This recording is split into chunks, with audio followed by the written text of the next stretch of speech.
Before we go on to explain the mechanism of AV nodal reentrant tachycardia, we need to look at the structure of the junctional region in a little more detail. Atrial depolarization is conducted into the AV node by a specialized tract of conducting tissue. In 90% of individuals, this tract is singular.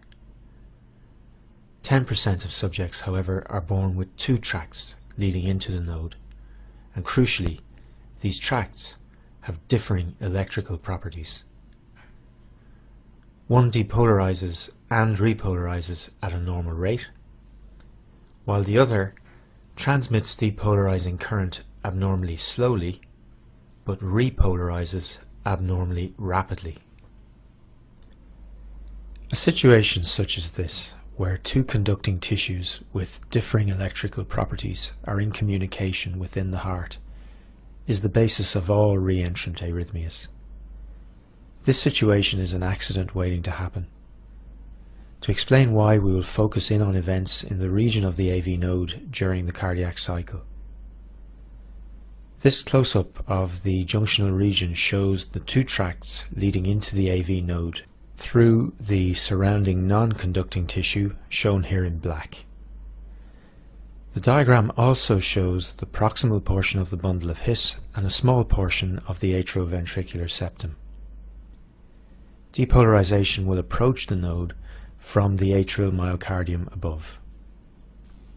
During the normal cardiac cycle, the SA node discharges and the depolarizing current generated travels through the atria to reach the region of the AV node. We will now slow down events at the node to aid comprehension.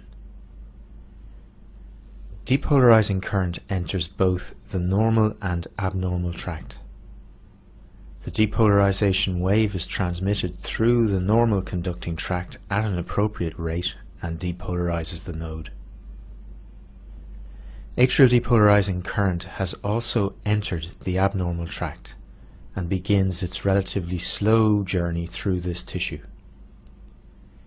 However, at this point, current flowing in the normal conducting tissue has already reached the distal end of the abnormal strand and is conducted in a retrograde direction into this tissue. The two currents in the abnormal strand meet at some point and obliterate one another. The small, short-lived currents in this tiny strand of abnormal tissue are not detected by the ECG machine, so absolutely no abnormality is detected on such an individual's resting ECG in sinus rhythm. Following these events, the normal tract goes through a normal period of repolarization, while the abnormal tract repolarizes rapidly. With the heart in normal sinus rhythm, this process is repeated with every sinus discharge, and the existence of the abnormal tract has no consequences whatsoever for the subject. However, if the individual experiences a premature atrial ectopic and atrial depolarization reaches the tracts at this point, the effect can be dramatic. The ectopic discharge has arrived at a time when the normal conducting tissue of the node is in a state refractory to the transmission of current. The abnormally rapidly repolarizing tissue of the diseased section, however, permits current to pass. Now, the slow passage of current through the abnormal section allows enough time for the normal tract to repolarize, and current arriving at the distal end of the abnormal tract is propagated not only into the AV node and into the ventricles, but also in a retrograde direction by the normal conducting strand.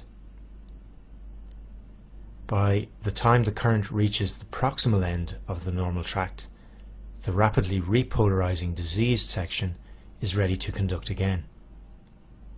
In this way, a cycle of circulating current is established.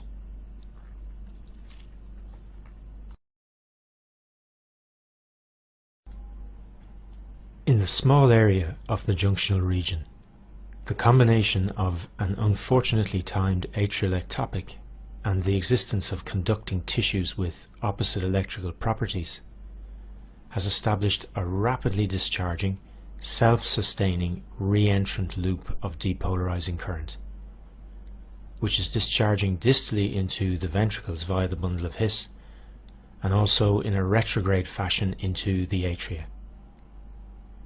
This is a micro reentrant circuit occurring over a small area, and the small currents involved have no influence on the resting ECG. As the current is transmitted to the ventricles by the bundle of His, during such an attack we see a tachycardia with narrow QRS complexes. In addition, rapid retrograde depolarization of the atria is occurring, overriding SA node discharge. AV nodal reentrant tachycardia generates a heart rate greater than 130 beats per minute, and often much more rapid than this. In a junctional tachycardia arising secondary to a focus of increased automaticity, the rate tends to lie between 100 and 140 beats per minute. Note therefore that with tachyarrhythmias arising in the junctional region, the heart rate allows us to make an assumption about the mechanism generating the arrhythmia.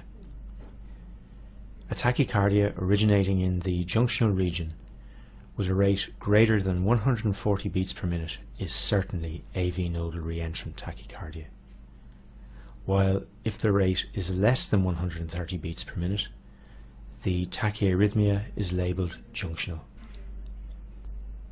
You will appreciate that there is a grey area.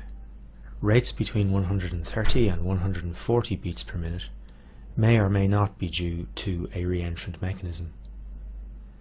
As we'll see in the quiz section, whether we label such an arrhythmia as AV nodal reentrant tachycardia or junctional tachycardia is largely determined by the clinical context, and a definitive answer may require further investigation. The second doctor the young lady in the case study consulted spotted all the signs and made the correct diagnosis of AV nodal reentrant tachycardia. The clinical history of paroxysmal episodes is typical, and a normal resting ECG is expected. In addition, the doctor noted on both the 12-lead ECG obtained during the attack and on the patient's monitor the presence of small slurred S waves in lead 2.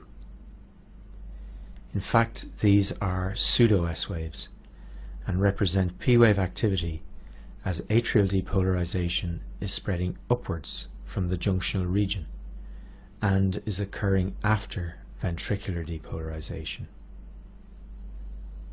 The complete absence of S wave activity in lead 2 in the pre and post-attack ECGs supports the contention that these are indeed pseudo S waves.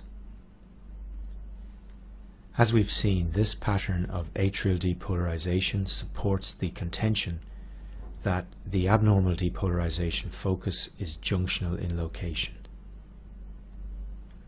At a heart rate greater than 140 beats per minute, the nature of the depolarizing focus within the junctional region is reentrant.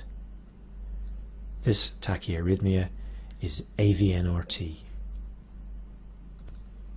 It is also worth noting that the readout from the patient's monitor captured the moment of transition from sinus rhythm to tachycardia and is very telling. Freezing at this point, we can clearly identify the premature atrial ectopic which triggered the arrhythmia.